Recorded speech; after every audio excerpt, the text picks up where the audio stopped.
Terima kasih Anda masih bersama Lintas Sepekan. Saat ini Pansus DPRD Banjarmasin terus berupaya menyelesaikan rancangan peraturan baru tentang perubahan penanggulangan dan pencegahan bencana kebakaran.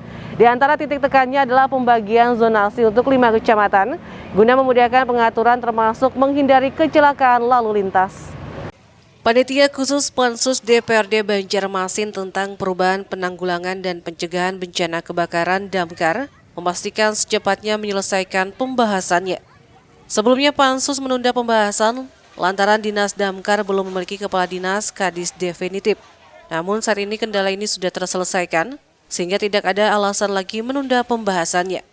Penyelesaian pembahasan raperda ini sudah cukup mendesak dikarenakan dalam raperda ini banyak mengatur soal rekan-rekan relawan BPK PMK, mulai kelayakan armada hingga pengaturan tugas masing-masing wilayah. Dengan adanya aturan jelas mengenai Damkar sehingga tidak ada lagi kasus laka lantas melibatkan unit BPK PMK dengan pengguna jalan lainnya. Termasuk juga sanksi-sanksi kita siapkan, karena nantinya tentunya ketika bicara ada pembinaan yang akan dilakukan oleh pemerintah terhadap kawan-kawan barisan relawan pemadam kebakaran, tentunya juga kita akan siapkan sanksi-sanksi yang sekiranya bisa menjadi pembelajaran untuk semua pihak, bahwa yang namanya keselamatan, baik itu keselamatan si korban kebakaran maupun si penyelamatnya sendiri, bahwa kita berharap bahwa pemadaman kebakaran Kota Banjarmasin ini bisa selamat semua pihak, apakah itu korban, apakah itu juga dari kawan-kawan. Anggota Pansus Zainal Hakim menambahkan akan ada pembinaan berkelanjutan dan sanksi yang dituangkan dalam draft perda itu nantinya. Pihaknya memastikan akan segera merampungkan, yang mana dalam draft perda tersebut akan ada pembinaan sehingga kedepannya bisa lebih baik lagi. Murtasia, Banjar TV.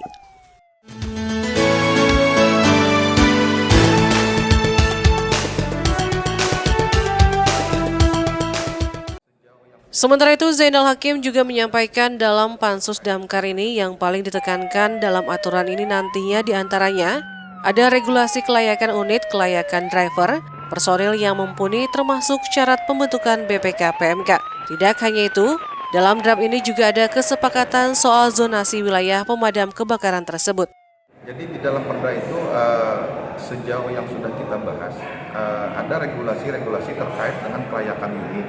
Kemudian ada regulasi tentang kelayakan driver, kemudian regulasi tentang juga bagaimana personil yang terjun ke lapangan itu memang mumpuni seperti itu. Dan yang mudah-mudahan juga nanti kita bisa sepakati terkait dengan pembagian zonasi, sehingga ke depan bahwa kawan-kawan relawan pemadam kebakaran ini artinya yang mana wilayahnya memang tidak termasuk dalam zonasi itu ya tidak perlu beraktivitas, sehingga ini minimal bisa mengurangi barisan pemadam kebakaran yang beredar di jalan.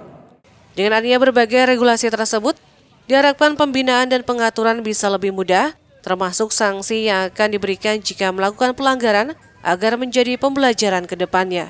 Risna, Banjar TV. Dari Kota Banjarbaru, Gubernur Kalsel memimpin ziarah dan upacara penghormatan di Makam Pahlawan Nasional Brigadir Jenderal TNI Haji Hasan Basri di Bundaran Liang Anggang. Kegiatan ini dalam rangka peringatan hari ulang tahun ke-73 Proklamasi Gubernur Tentara ALRI Divisi 4 Pertahanan Kalimantan.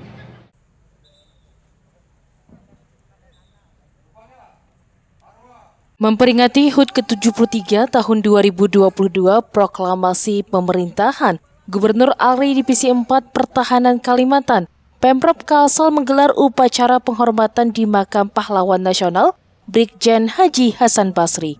Gubernur Kalsel Sahabiri Nur memimpin ziarah dengan meletakkan karangan bunga. Dilanjutkan tabur bunga ke Makam Pahlawan Nasional Brigjen TNI Hasan Basri, yang merupakan putra asli Kabupaten Hulu Sungai Selatan, bersama jajaran Forkopimda dan seluruh peserta upacara. Paman Birin menyebutkan semangat juang para pahlawan yang terus bergerak demi bangsa dan negara harus diwarisi oleh generasi penerus.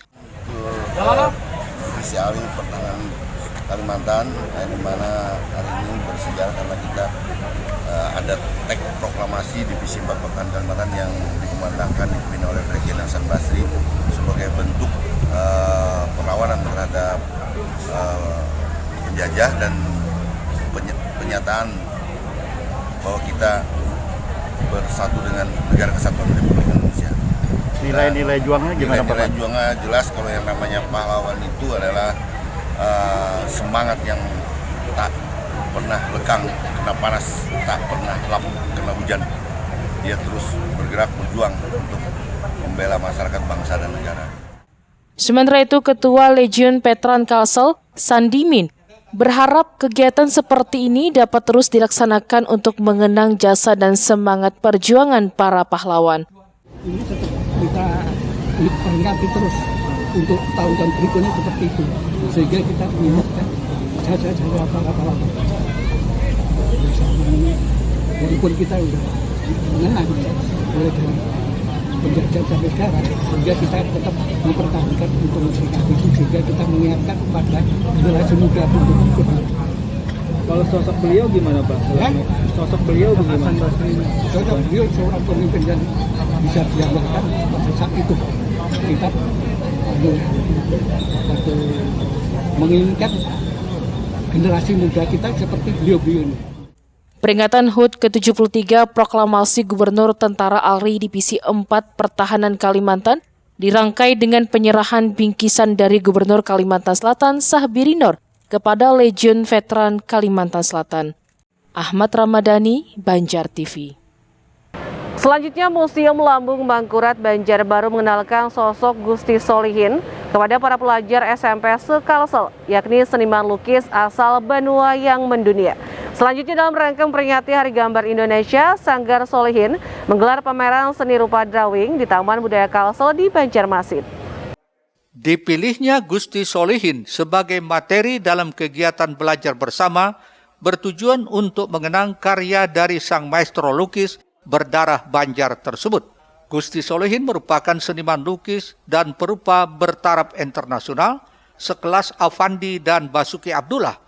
Bahkan pernah menjadi utusan Indonesia pada pameran di Sao Paulo, Brazil. Selain belajar bersama dalam rangka memperingati Hari Museum Internasional yang diperingati setiap tanggal 18 Mei, kegiatan ini juga dirangkai dengan lomba melukis antar pelajar SMP.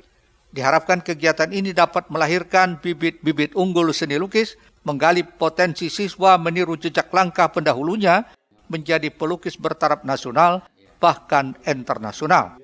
Sejarah mengenal tentang Gusti Solihin sangat perlu disampaikan kepada siswa-siswi atau masyarakat umum bahwa kita punya pelukis andalan yang kayak itu. Mudah-mudahan nanti ada bibit-bibit yang mengikuti jejak beliau untuk membanggakan di bumi Antasari.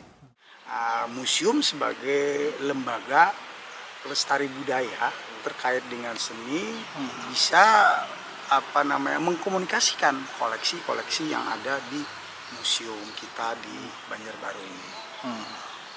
Karena Museum Banjarbaru merupakan museum provinsi yang memiliki 10 unsur kelengkapan yang sangat lengkap karena menampilkan seluruh materi tentang kebudayaan termasuk di dalamnya seni. Agar siswa ini mengenal para seniman yang ada di Kabupaten Banjar, khususnya Kalimantan Selatan, dan juga untuk membuat bakat mereka jadi berkembang, Pak. Dan juga mencintai seni lah, karena kadang orang-orangnya saja Pak yang suka seni. Museum Lambung Mangkurat sendiri memiliki ruang khusus untuk memajang berbagai karya Gusti Solihin dari periode kehidupan saat di Bali hingga Sao Paulo, Brazil. Selain itu ditampilkan pula foto dan clipping pemberitaan media cetak nasional mengenai tokoh Gusti Solihin. Ahmad Ramadhani, Banjar TV.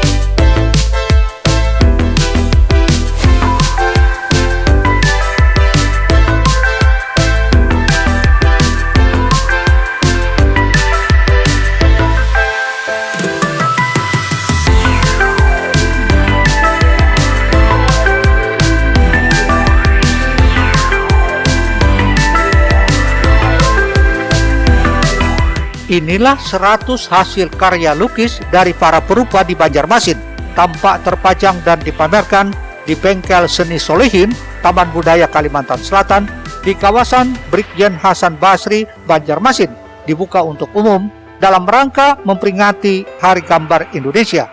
Pada pameran tersebut, seluruh hasil karya lukis yang terpajang bergaya drawing atau menggambar menggunakan alat dan bahan yang bersifat kering, seperti pensil warna, pena maupun krayon yang digoreskan di atas bidang kering seperti kertas maupun kanvas.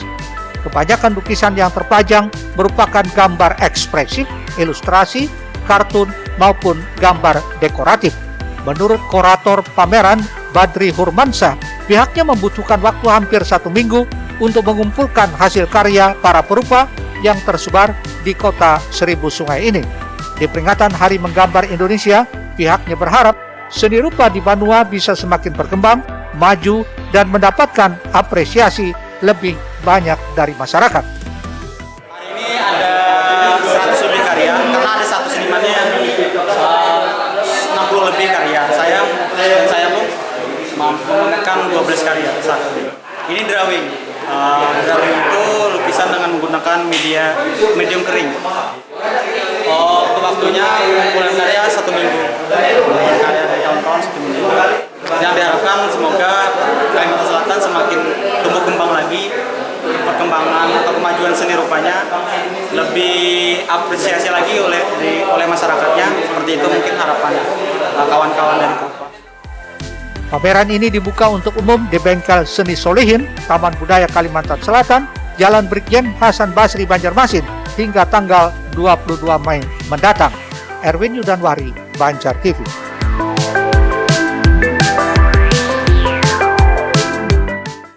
Pemirsa menikmati liburan di alam Loksado, tetaplah bersama kami.